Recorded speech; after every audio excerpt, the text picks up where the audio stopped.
రాముణ్ణి కొలిచినావమ్మా నిత్యం పూజలే చేసినావమ్మా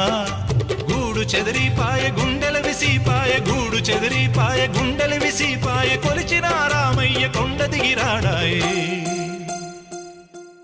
వందనాలమ్మా అమ్మా వందనాలమ్మా వందనాలమ్మా